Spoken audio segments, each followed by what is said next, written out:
곧 예배가 시작됩니다. 온라인으로 하나님께 드리는 예배에 정성을 다해 임해 주시기 바랍니다. 온 가족이 함께 모여 거룩하게 예배를 드립니다. 부모가 아이들의 훌륭한 영적 교사 역할을 하시길 바랍니다. 단정한 복장으로 예배를 드립니다. 성경책을 지참합니다. 예배 10분 전부터 예배 준비를 완료하고 기도합니다. 올바른 자세로 모든 순서에 정성을 다해 참여합니다. 핸드폰보다는 TV나 컴퓨터 모니터로 예배를 드립니다. 예배에 집중하여 하나님의 은혜를 기대합니다. 헌금은 정성껏 준비해서 우편으로 보내시거나 직접 교회 사무실 헌금함에 봉헌합니다.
우리 구주의 넓은 사랑을 측량할 자 없으며 주가 주시는 참된 기쁨도 헤아릴 수 없도다. 내가 매일 십자가 앞에 더 가까이 가오니 구세주의 흘린 봄의 피로써 나를 정케 하소서. 내가 매일 십자가 앞에 내가 매일 십자가 앞에 더 가까이 가오니 구세주의 흘린 봄의 피로써 나를 정케 하소서.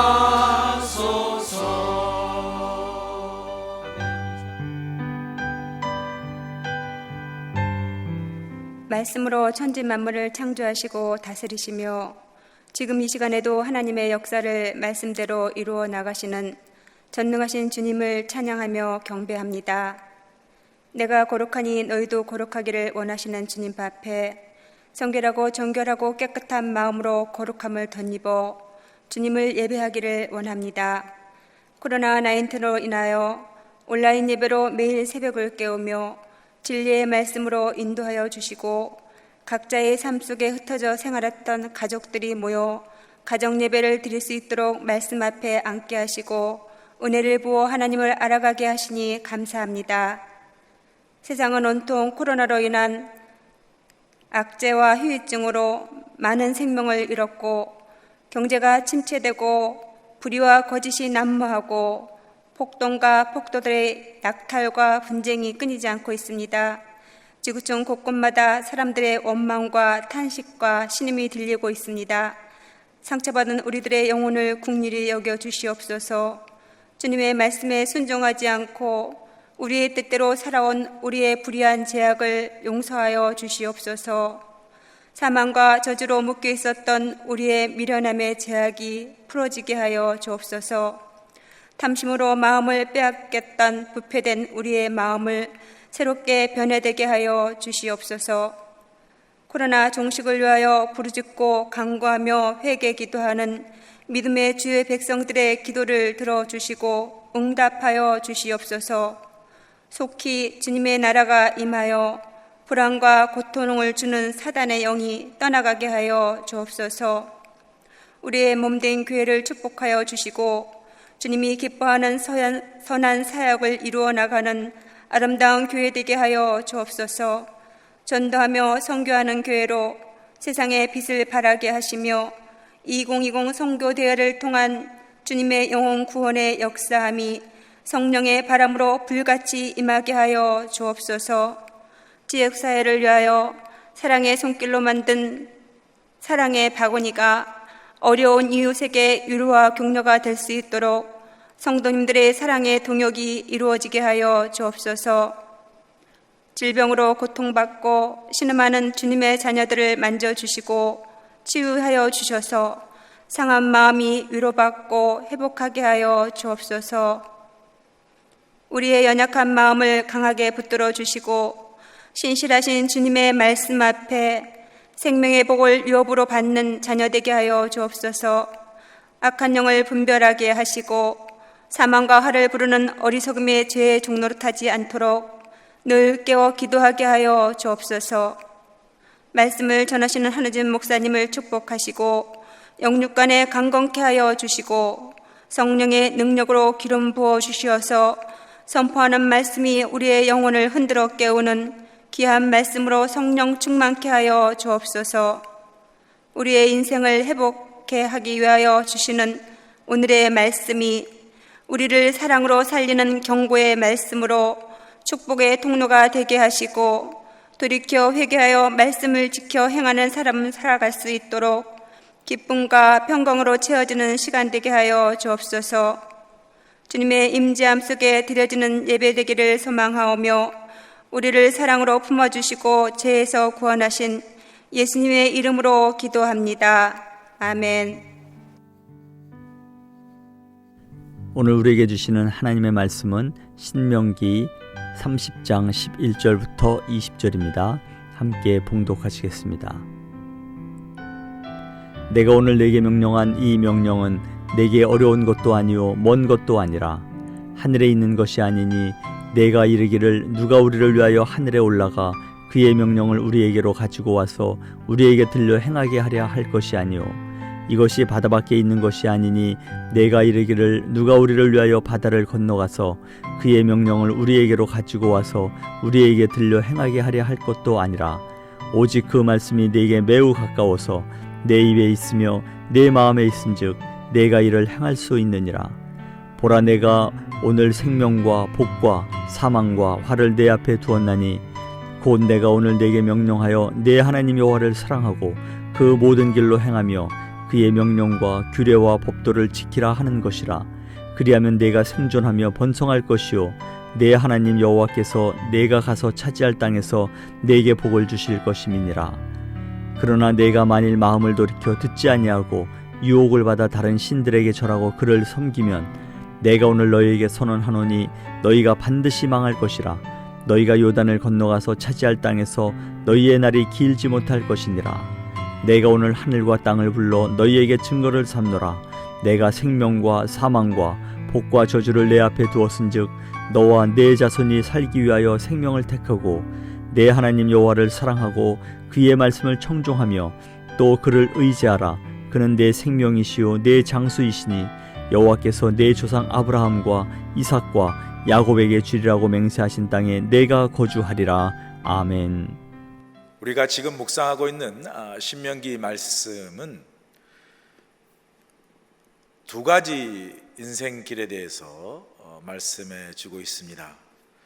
계속해서 우리가 특별히 신명기 28장으로부터 시작된 그 두 가지 길은 축복의 길, 그게 한 길이고요. 또 저주의 길, 또 하나의 그 길로 우리 인생에서 두 가지 길이 우리 앞에 있다라고 그렇게 말씀하고 있습니다. 이 두 가지 갈림길에서 우리가 어떤 길을 선택하느냐에 따라서 우리 인생이 전혀 다른 결과를 가지는 삶을 살게 됨을 동시에 또한 말씀해 주고 있습니다. 우리 앞에 놓여 있는 이 두 가지 길이죠. 하나는 축복의 길, 또 하나는 이 저주의 길. 이 두 가지 길의 그 갈림을 정하는 기준이 바로 무엇이냐면 우리가 지금까지 본 말씀대로 여호와 하나님이 언약을 통해서 주신 하나님의 율법의 말씀, 또 여호와의 율법의 계명들을 지켜 행하는 것, 이것이 바로 이 두 가지 갈림길의 기준이라 할 수 있습니다. 간단히 말하면 여호와의 주신 명령과 말씀을 지켜 행하면 축복을 받을 것이고, 여호와의 말씀을 지켜 행하지 아니하면 저주를 받을 것이다 라는 아주 간단하면서도 아주 결과도 매우 명확한 그러한 길을 우리에게 제시하고 있습니다. 이 선택의 이 두 가지 길의 선택을 우리 앞에 두셨다는 거죠. 그런데 우리 모두가 당연히 축복을 받기를 원하죠. 누가 저주를 받기를 원하겠습니까? 우리 모두가 다 축복을 받기를 원하고 당연히 축복의 길을 가기를 원하는데, 그런 점에서 이 두 가지 갈림길을 만들지 말고 그냥 한 가지 길만, 한 가지 축복의 길만 만들어서 그냥 선택의 여지 없이 어떤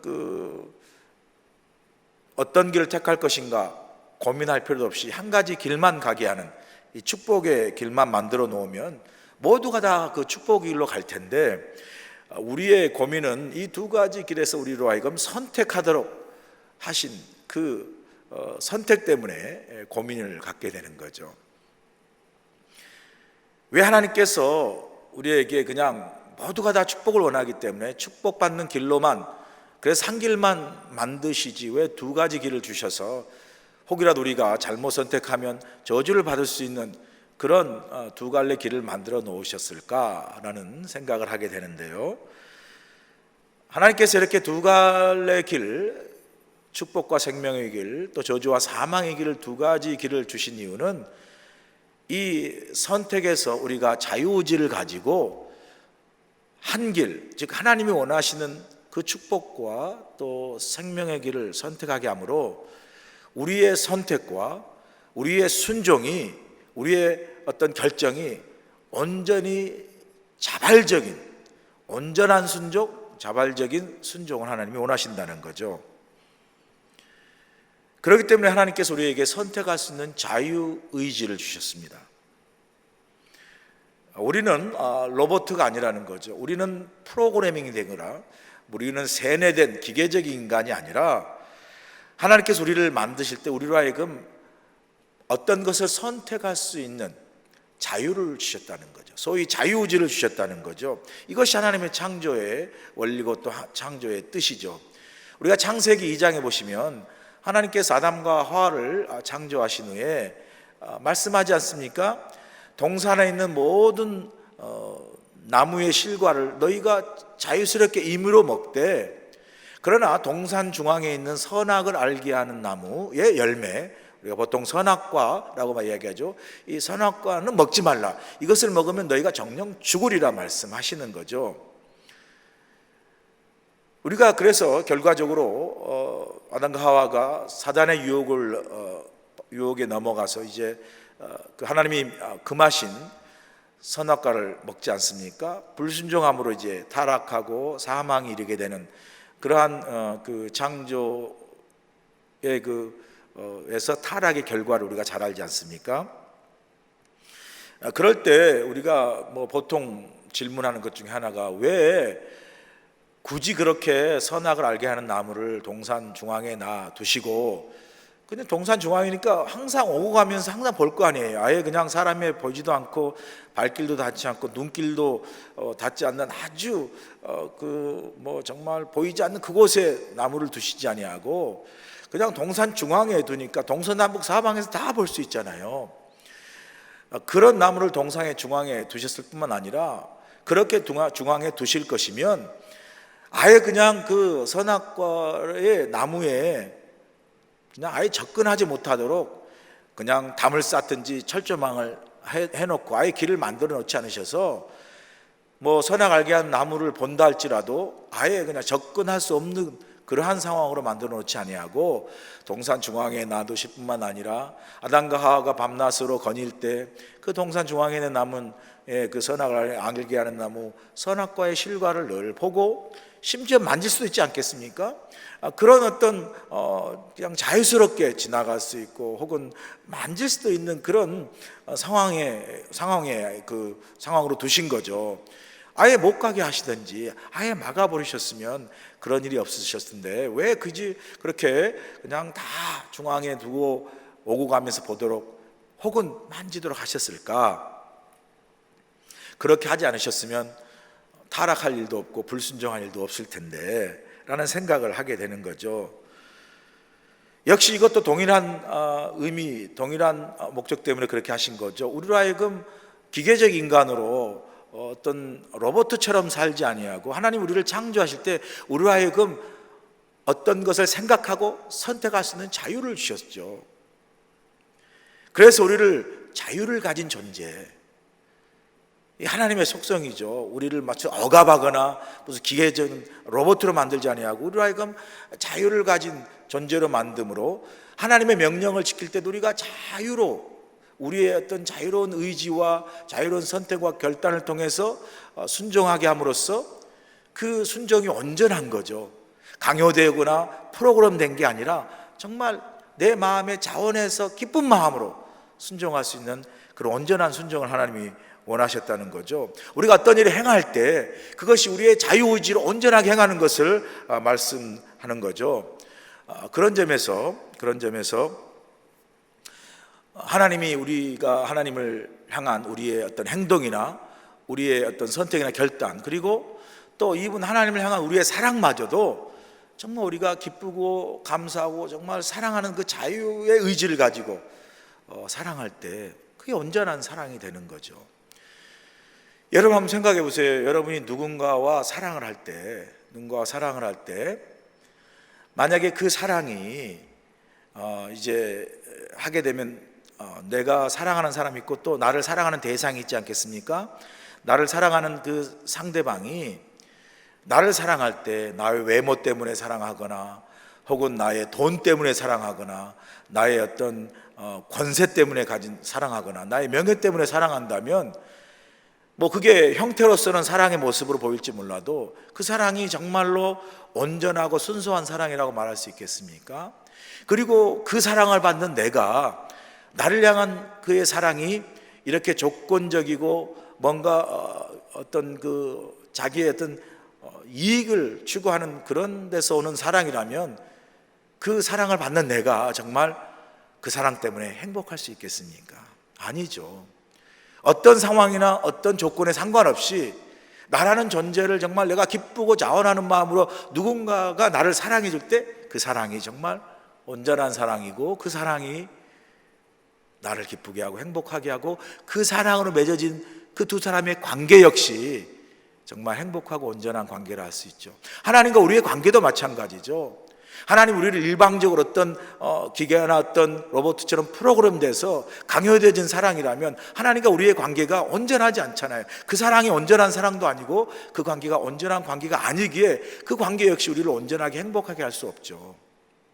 그러나 이런 자유의지를 가지고 우리가 하나님을 사랑하는 그 순수하고 기쁜 마음을 가지고 어떤 상황에 상관없이 하나님을 향한 우리의 어떤 그 순종이 내가 기쁘고 자발적인 마음으로 한다면 그 순종과 그 사랑 역시 온전하고 그런 관계 속에서 맺어진 관계일 때야말로 그 관계가 정말 행복하고 그 관계가 정말 온전한 관계라 할 수 있는 것이죠. 하나님이 그런 관점에서 우리에게 이렇게 자유의지를 두시고 두 가지 갈림길을 두시고 우리 하여금 정말 자유의지를 가지고 선택하도록 명령을 우리 앞에 두셨다라는 거죠.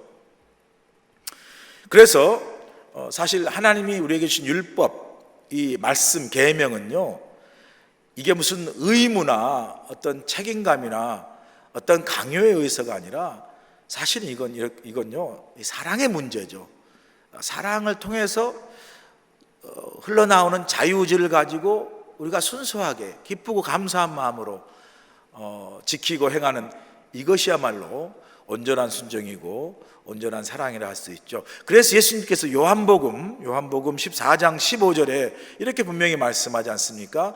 너희가 나를 사랑하면 내 계명을 지키리라 말씀합니다. 말씀과 계명을 지키는 문제가 사랑의 문제지 무슨 의무나 명령, 강요의 문제가 아니라는 거죠. 그래서 오늘 본문 11절을 보시면 이렇게 말씀하고 있지 않습니까? 본문 11절 보세요. 내가 오늘 내게 명령한 이 명령은 내게 어려운 것도 아니요 먼 것도 아니라 말씀합니다. 그러면서 이어서 14절에 뭐라고 이야기합니까? 오직 그 말씀이 내게 매우 가까워서 내 입에 있으며 내 마음에 있은즉 내가 이를 행할 수 있느니라. 그렇게 말씀하세요. 여기 보시면 하나님의 명령이 어려운 것이 아니라고 말씀합니다. 여러분, 그럼에도 불구하고 명령이 왜 어려운 것인가요? 사실 명령이 어려울 때는 사실 몇 가지 이유가 있지만 가장 대표적인 이유 중에 하나는 그 명령을 지키기 싫을 때 어려운 거죠. 또 그 명령이 나와 상관없다고 생각할 때 어려운 거죠. 또 그 명령이 나를 구속한다고 생각할 때, 내 자유를 제한한다고 생각할 때 사실은 그 명령을 지키기가 어려운 거죠. 명령이 사실 싫은 거죠. 그런데 여러분, 군인을 한번 생각해 보세요. 군인의 삶은 사실 기본적으로 명령을 따라 사는 삶이잖아요. 전쟁 중에라도 전쟁에 나가라 그러면 나가는 거죠. 전쟁에 나가서 죽을 수도 있지만 명령이 떨어지면 나가는 거죠. 여러분, 군인들에게 명령이 어려운 것일까요? 뭐 표면적으로 어려울 수 있다 생각할 수 있지만 사실 군인들에게 명령은요 어려운 것이 아니죠. 사실 군인들에게 명령은 어려운 거라기보다도 군인들에게 명령은 군인이라는 자신의 군인으로서 삶의 정체성을 주는 가장 중요한 하나의 그 통로라고 할 수 있죠. 군인에게 명령은 자신의 존재와 같은 거잖아요. 왜냐하면 군인은 명령에 따라 사니까. 그래서 군인은 명령을 지키기 싫은 게 아니라 나와 상관없고 나를 구속한다고 생각하지 않고 오히려 명령은 군인으로서 자신이 군인이라는 어떤 자신의 정체성, 그리고 그 명령을 통해 자신이 뭐 국방의 의무를 지키거나 나라를 지키거나 생명을 지키는 그 명령을 따라서 자신의 사명을 자각하고 또 자신이 해야 할 일을 다시 한번 확인시켜주는 통로가 바로 명령이라 할 수 있습니다. 그래서 군인에게는 명령을 지키는 것이 오히려 자유케 하는 거죠. 오히려 명령을 지키지 않는 것이 자유를 구속받고 스스로의 군인된 삶을 어렵게 하고 심지어는 포기하게 하는, 그래서 자신의 군인의 삶을 망가지게 하는 것이죠.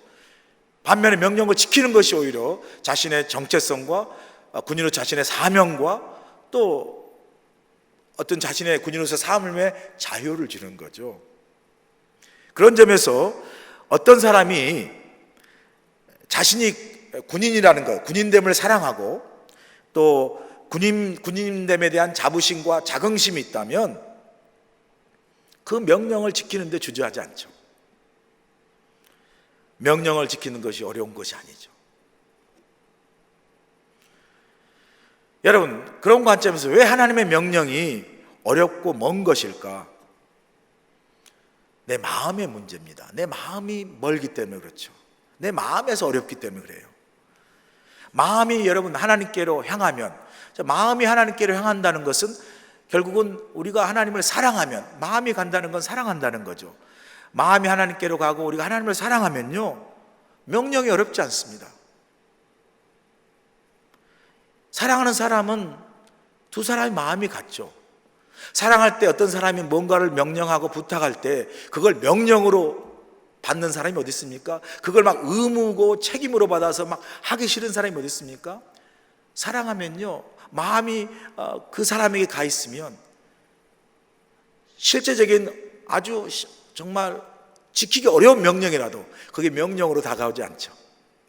오히려 그 사랑하는 사람을 위해서 내가 이것을 꼭 해주고 싶은 그런 강한 동기가 생기고 또 어떻게라도 하려고 하는 그런 사랑의 마음이 당연히 생기는 거죠. 그러나 여러분, 마음이 멀어지면 참 작은 것도 참 지키기 힘들고 함께하기가 어렵죠. 사랑하는 사람이 정말 마음이 같아서 모든 어떠한 어려운 것도 아주 가까이 정말 다 할 수 있는 그런 마음이 생기고 의지가 생기는 거 하면, 사랑하지 않고 마음이 멀어지면요, 같은 지붕 아래에서 같이 살아도요, 이건 그냥 바다가 육지라면 하는 그러한 먼 어떤 그런 그 삶의 모습으로 나타나게 되는 거죠. 마음이 다르면요, 마음이 떠나면 함께 살아도 너무 먼 관계예요. 남보다 더 먼 관계예요. 중요한 건요, 그래서 마음의 거리가 중요한 거지 물리적인 거리는 중요하지 않습니다.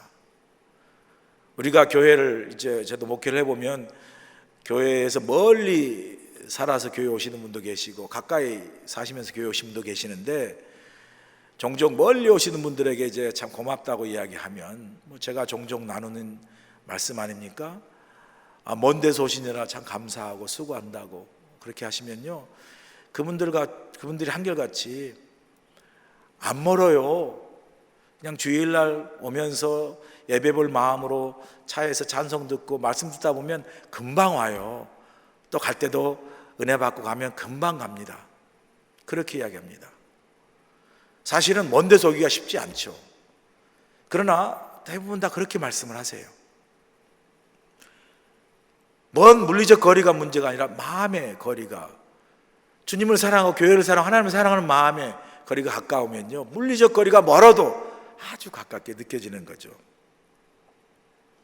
그런데 아무리 교회 가까이 살아도 하나님을 사랑하고 교회를 사랑하는 마음이 떠나면요, 왜 그렇게 교회에 오는 게 그렇게 멀게 느껴집니까? 왜 그렇게 예배 드리러 오는 게 그렇게 멀게만 느껴집니까? 왜요? 마음이 떠나고 하나님을 사랑하는 마음이 멀어졌기 때문에 그러는 거죠. 오늘 신명기 본문의 말씀도 그 말씀을 주시는 거죠. 하나님의 명령도 그렇다는 거죠. 마음이 멀면 정말 하나님의 명령이 하늘에 있어서 또 혹은 바다에 있어서, 누가 하늘에 올라가서 누가 바다에 내려가서 그 명령을 가지고 와서 우리를 그 명령을 우리로 하여금 듣게 하고 지키게 할 것인가 라는 말을 우리가 오늘 본문에서 하지 않습니까? 여러분, 오늘 본문에 12절 13절에 보시면 이게 사실 마음이 멀어지고 하나님을 향한 사랑의 마음이 멀어졌을 때 그 하나님의 명령과 율법의 말씀이 얼마나 지키기 어려운 것인가를 상징적으로 변명하여 표현하는 말이에요. 12절의 말씀이 그거 아닙니까? 우리에게 말씀이 하늘에 있어서 올라가기 힘들어가지고 우리가 말하기를 누가 그렇게 멀리 하늘에 있는 하나님의 말씀을 가서 가져다가 우리로 하여금 듣게 해서 지키게 할 것인가. 그리고 13절에 또 이야기하죠. 하나님 말씀이 바다에 있어서 누가 그 먼 바다 깊은 곳까지 가서 그곳 속에 있는 말씀을 가져와다가 우리로 하여금 듣게 하여서 우리로 하여금 지키게 할까. 무슨 말이죠? 이렇게 마음이 떨어지고 멀어지고 하나님 향한 사랑이 멀어지고 식어지면요, 이렇게 하나님의 말씀이 저 하늘에 있는 것처럼 저 바다 깊은 곳에 있는 것처럼 멀다는 거예요. 그래서 우리에게 있는 말은 뭐예요? 변명하는 거죠. 내가 이래서 지키지 못합니다. 내가 이래서 할 수 없습니다. 마치 말씀이 저 하늘에 멀리 있고 바다에 저 깊이 있어서 내가 어떻게 듣고 이 말씀을 지키겠습니까? 라는 그러한 변명이 하나님으로부터 마음이 멀어지고 말씀으로부터 마음이 멀어지고 사랑이 멀어질 때 우리 속에서 나타나는 삶의 현상이라는 거죠. 지키지 못한 변명들을 12절 13절에 말합니다. 그러나 오늘 신명기 말씀에서 모세는 우리에게 분명히 이야기하죠. 변명할 수가 없다고 이야기합니다. 왜요? 명령이 너무나 가까이 있기 때문에. 15절 보세요. 14절 보세요. 오직 그 말씀이 내게 매우 가까워서 내 입에 있으며 내 마음에 있은즉 내가 이를 행할 수 있느니라.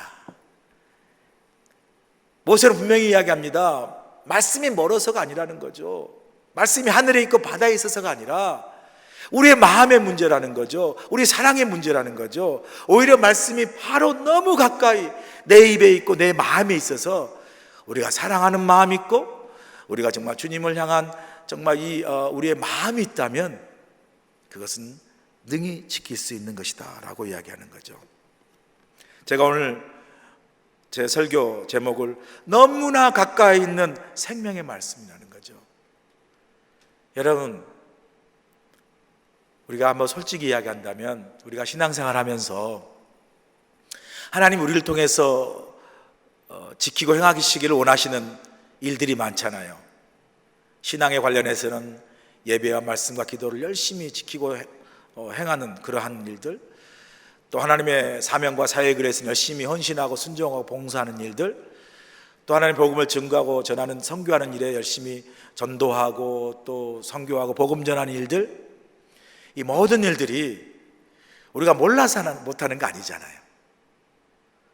우리가 정말 우리에게 주신 이러한 명령들, 말씀들이 나도 모르게 멀리 떨어져서 좀 더 자세히 알고 싶어가지고 가까이 읽고 듣고 싶어도 내가 말씀을 뭐 이렇게 읽을 수도 없고 받을 수도 없는 게 아니라 성경 말씀을 바로 우리 손에 주시고 우리 모두가 다 성경 말씀을 갖고 있잖아요.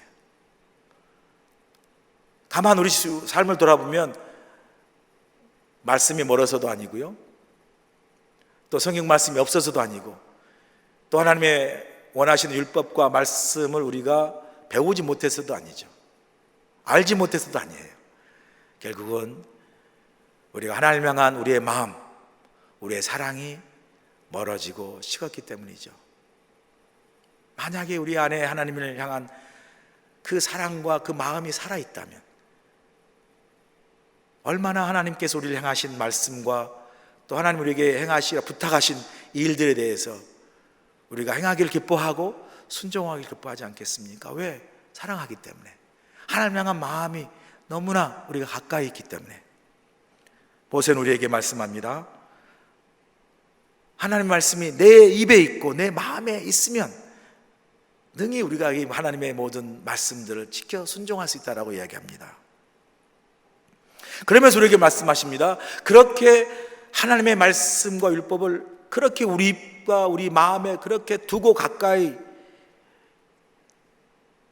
두신 이유는 우리를 안 지키면, 그 말씀을 순종하지 않고 그 명령을 안 지키면 우리에게 벌을 주고 저주하기 위해서가 아니라 우리를 축복하시기 위해서임을 분명하게 모세는 말씀합니다. 본문 16절이 바로 하나님의 마음이신데, 우리에게 이렇게 그 하나님의 말씀과 율법의 계명을 아주 우리 가까이 두신 이유, 그 목적이 뭐죠? 16절이 나옵니다. 곧 내가 오늘 내게 명령하여 내 하나님 여호와를 사랑하고 그 모든 길로 행하며 그의 명령과 규례와 법도를 지키라 하는 것이라. 그리하면 내가 생존하며 번성할 것이요 또 내 하나님 여호와께서 내가 가서 차지할 땅에서 내게 복을 주실 것임이니라. 이게 하나님의 마음이라는 거죠. 뭐 벌 주기 위해서 저주하시기가 아니라 이 말씀을 지켜 행하게 함으로 결국은 그 가나안 땅에 들어가 하나님의 축복을 누리며 살게 하시길 원하는 하나님의 마음이라는 거죠. 그래서 모세는, 하나님 모세를 통하여 이스라엘 백성 우리들에게 뭐라고 얘기합니까? 혹시라도 우리가 생명의 길 축복을 위해서 떠나 있거든 돌아오라, 돌이키라라고 말씀하시죠. 여러분, 이 신명기 말씀을 잘 읽어보시면요, 이 축복의 길, 저주의 길 속에 뭐가 들어있냐면 하나님의 은혜가 그 속에 깊이 담겨져 있습니다. 그 신명기의 축복과 저주의 말씀 속에 하나님의 어떤 은혜가 담겨 있냐면요, 하나님의 회복의 은혜예요. 여기 신명기에서 주신 하나님의 은혜는 다른 말로 하면요, 돌이키시는 은혜, 다른 말로 표현하면 돌이킬 기회를 주신다는 거죠. 저주의 길 가더라도 너 저주의 길 갔으니까 그것으로 끝이다라고 사형 선고를 내리지 아니하고 저주의 길을 분명하게 제시하고 이렇게 하면 저주를 받을 것이다 하신 그 말씀 속에는 불순종과 저주의 길에 있는 이스라엘 백성이라도 우리라도 그 길에서 돌이키면 뭐라고 말씀하냐면요, 하나님도 마음을 돌이키신다고 이야기해요.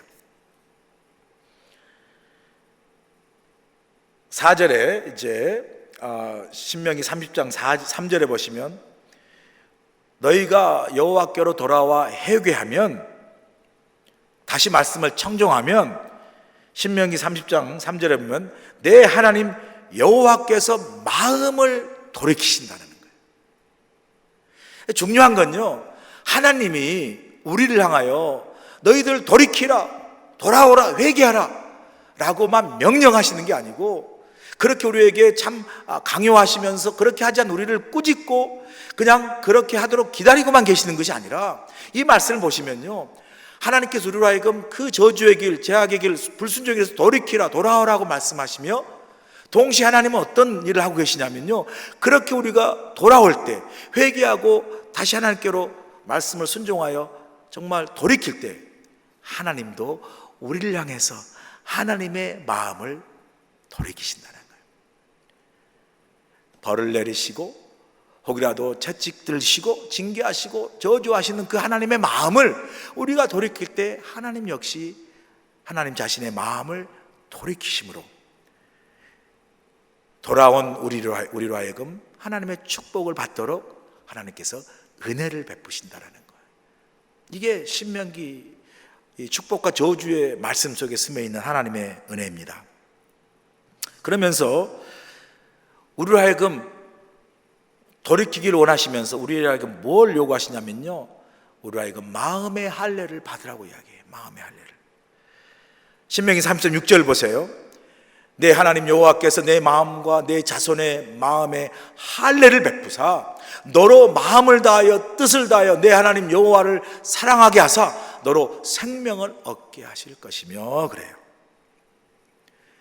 그러니까 우리로 하여금 돌아오게 하시고 또 돌이키게 하시기를 바라는 하나님께서 우리로 하여금 그 하나님의 은혜를 깨달음으로 말미암아 우리 안에 뭐가 일어나길 원하냐면요, 마음의 할례를 하시길 원하세요. 마음의 할례는 뭐예요? 마음을 수술하는 거예요. 딱딱하고 굳어져서 우리를 향한 하나님의 마음이 식었고요, 또 우리가 하나님을 향한 사랑의 마음이 식었을 때, 그래서 온전한 하나님을 향한 사랑의 마음과 또 순종의 마음이 작동하지 않을 때는 어떻게 해요? 심장에 병이 나면 심장 수술하듯이 마음의 할례를 통하여 마음의 수술을 하는 거죠. 그래서 우리로 하여금 하나님을 더 사랑하게 하고 세상을 향했던 우리의 마음을 돌이켜서 하나님을 향하도록 우리의 마음을 수술하면서 하나님께로 오도록 하나님께서 우리에게 참 그 길을 걷도록 원하신다는 거죠. 근데 이것마저도 성령의 은혜가 필요하다는 거죠. 우리가 기도해야 될 게 뭐냐면요, 하나님, 내가 세상 길로 갔습니다. 하나님 사랑의 마음에서 멀어졌습니다. 내 마음이 하나님부터 떠났습니다. 돌아오게 해주세요라는 그 기도 속에 우리의 어떤 의지와 결단으로 그 일이 가능한 게 아니라, 하나님, 이렇게 마음이 떠나고 사랑이 식어버리고 마음이 멀어진 나를 성령 하나님께 도우셔서 나로 하여금 하나님을 향한 사랑의 마음, 또 하나님을 향한 마음이 더욱더 하나님을 향하도록 하나님 나를 도와달라고 그 하나님의 은혜가 필요합니다. 그럴 때 성령께서 우리에게 찾아오셔서 우리의 이렇게 딱딱하고 굳어지고 식어버리고 멀리 떠난 마음을 만지셔서 마음을 수술하시고 마음으로 하여금 할례를 받게 함으로 우리 안에 새로운 마음, 식었던 하나님 향한 우리의 마음이 다시 새로워져서 하나님 은혜에 가까이 가도록 하고, 식었던 우리 하나님 향한 사랑의 마음이 회복되어져서 더 하나님을 사랑할 수 있는 그러한 마음으로 바뀌는 은혜를 성령께서 베푸신다는 거죠. 그러므로 내가 돌아와야지 결단하기보다도, 하나님, 이런 나를, 이런 나의 마음을, 이런 강팍한 마음을, 이런 세상을 향한 나의 마음, 하나님 나에게 찾아와 주셔서 나를 만져달라고, 내 마음을 만져달라고, 내가 하나님 주님께서 나를 만지심으로 내 마음에 할례를 받아 수술을 받아서 이렇게 하나님께로 떨어진 내 마음이 다시 회복되어져서 하나님을 사랑하고 하나님께 가까이 나아가는 마음이 되도록 저와 여러분의 마음을 만져달라고, 그래서 마음의 할례를 받을 수 있도록 성령께 기도하고 하나님께 기도하는 게 필요합니다. 복음성가에 보시면 이런 그 가사가 나와요. 참 저희 이 찬양을 볼 때 마음이 이렇게 참 이렇게 따뜻해지고 은혜가 이렇게 고백되어지는데, 주님과 같이라는 그 복음성가 있지 않습니까? 가사가 주님과 같이 내 마음 만지는 분은 없네. 오랜 세월 찾아 난 알았네. 내게 주밖에 없네. 주님과 같이 내 마음 만지는 분은 없네. 오랜 세월 찾아 난 알았네. 내겐 주밖에 없네. 내가 주님밖에 없다라는 것을 깨닫게 된 것은 주님이 나를 만져주셨기 때문에. 왜 우리가 주님 내게 오셔서 내 마음에 할례를 행하시고 내 마음을 만지셔서 나로 하여금 주님을 사랑하게 해달라고, 더 하나님 향한 마음으로 내가 가까이 나아갈 수 있도록 기도해야 할 이유가요, 그런 강팍한 내 마음을 만지시고 마음에 수술하시는 분은 바로 우리 주님이시다는 거예요. 성령 하나님이시다는 거예요. 오늘 새벽에 기도할 때 하나님 내 마음을 만져달라고. 우리가 코로나로 온라인 들어가면서 우리 마음 상태가 어떤지는 하나님이 가장 잘 아시기에, 혹이라도 우리가 하나님을 사랑하는 마음, 예배를 사랑하는 마음, 주께를 향한 우리의 마음이 식었거나 멀어졌다면 주님 내게 찾아와 주셔서 내 마음을 만져주시고 나로 하여금 이런 고백이 있게 하시고, 내가 사랑하는 거 오직 하나님밖에 없고 오직 내겐 주님밖에 없다라는 고백이 내 삶을 통해서 나올 수 있도록 하나님 내 마음을 만져달라고, 내 마음을 할례해달라고, 또 수술해달라고 기도하는 이 아침 되길 간절히 소원합니다. 20절에서 모세는 마지막 유언으로 왜 우리가 하나님의 명령을 지키고 순종해야 하는가를 웅변적으로 우리에게 말씀하고 있지 않습니까? 20절 한번 보시죠. 내 하나님 여호와를 사랑하고 그의 말씀을 청종하며 또 그를 의지하라. 그는 내 생명이시요 내 장수이시니 여호와께서 내 조상 아브라함과 이삭과 야곱에게 주리라고 맹세하신 땅에서 내가 거주하리라. 여호와 하나님은 내 생명이시고 내 장수이시고, 그래서 내가 이 땅에 사는 삶 속에 내 삶을 온전케 하시고 내게 축복하시는 그 하나님이시기에 이스라엘 백성들은 우리를 향하여 여호와 하나님을 사랑하고 그의 말씀을 순종하고 오직 하나님을 의지하라고 말씀하십니다. 오늘 이 새벽의 말씀을 우리가 함께 나누면서 다시 한번 우리가 하나님을 사랑하고 주의 말씀을 정말 순종하고 오직 하나님만 의지하며 살아가는, 그래서 내 힘으로 사는 인생이 아니라 하나님의 도우심과 축복으로 이 땅에서 온전히 살아가는 하나님의 사람, 하나님의 축복의 사람이 되시기를 주의 간절히 축원합니다.